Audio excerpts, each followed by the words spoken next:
और देखिए, अगर आप भारत के लोकतंत्र को देखिए, पहली बार ये बदलाव आ रहा है कि लोग अब नेता पर विश्वास करते हैं और अविश्वास भी करते हैं। और यहीं पर अगर मैं आपको, चाहे छत्तीसगढ़ का हो, चाहे मध्य प्रदेश हो, चाहे राजस्थान हो, अगर छोटी मोटी सलवटें थी भी तो नहीं, मोदी के साथ विश्वास चलो, मोदी के साथ चलो, तो फिर डिलीवरी भी होगी, गुड गवर्नेंस भी होगा, सुशासन भी होगा। ये बहुत बड़े लोकतंत्र में एक बदलाव है जो मैं आपसे कहना चाहता हूं। हाँ, शिवराज जी का काम भी बहुत अच्छा रहा, बाकी संगठन का काम बहुत बढ़िया रहा, लेकिन ये भारत की राजनीति। और तीसरी बात जो मैं आपको फ्लैग करना चाहता हूं, हमारे एक नेताजी बार बार कहते थे ना, मैं जातिगत जनगणना कराऊंगा, सेंसस कराऊंगा, ये कराऊंगा, वो कराऊंगा। अब मोदी जी ने क्या कहा, मेरे लिए गरीब एक जाति है, किसान एक जाति है, महिलाएं बेटियां एक जाति हैं, जी। अमिताभ सिन्हा, रविशंकर जी, अमिताभ सिन्हा हमारे साथ है, वो भी आपसे सवाल कुछ पूछना चाह रहे हैं। अमिताभ जी अमिताभ रवि सर, आप छत्तीसगढ़ में काफी गांव घूम रहे थे, काफी ट्राइबल आदिवासी को घर घर जाकर आपने खाना भी खाया था, जमीन पर पालती मारकर। तब आपको लग रहा था इतनी सीटें निकल जाएंगी?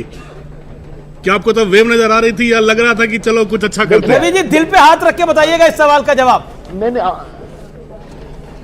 ये मैं दिल पे हाथ रख लिया और तब जवाब दे रहा हूं। सुनिए आप, मैं छत्तीसगढ़ का प्रभारी भी रहा हूं, समझे आप? जी। जब रमन सिंह दूसरी बार मुख्यमंत्री बने, अमिताभ जी जानते हो, मैं वहां प्रभारी भी था। जी।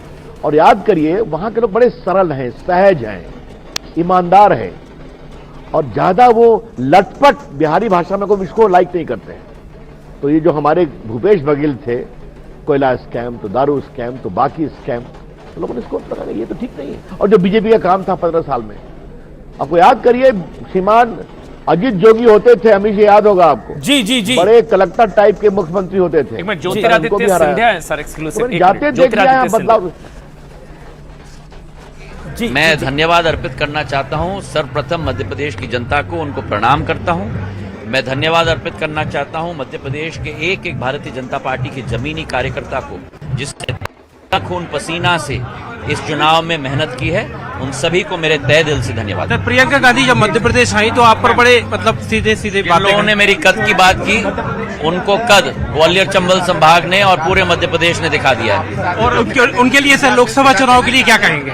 पूर्ण मध्य प्रदेश में प्रधानमंत्री जी के नेतृत्व में एक तरफा वेव चलेगा मध्य प्रदेश में लोकसभा के चुनाव। ये देखिए, मध्य प्रदेश में अब लोकसभा की 29 में से 29 सीटें जीतने का दावा करते हुए केंद्रीय मंत्री ज्योतिरादित्य सिंधिया, और जो कह रहे हैं कि जिन्होंने उनके कद के ऊपर बात की थी, यानी प्रियंका गांधी ने, उनके कद को जनता ने। चुनाव पर जाता हुआ लोकसभा चुनाव में क्या होगा अगर इस तरीके से जहां बीजेपी को चैलेंज देना था वहां तो कांग्रेस कुछ भी नहीं कर पाई? सोलंकी साहब जी, बीजेपी तो बहुत ही आगे निकल गई, उम्मीद नहीं थी से ज्यादा आगे निकल गई बीजेपी वालों को। तो अब लोकसभा में कोई चैलेंज नहीं है? कोई चैलेंज नहीं, दूर चैलेंज नहीं, चाहे गठबंधन बने चाहे कुछ।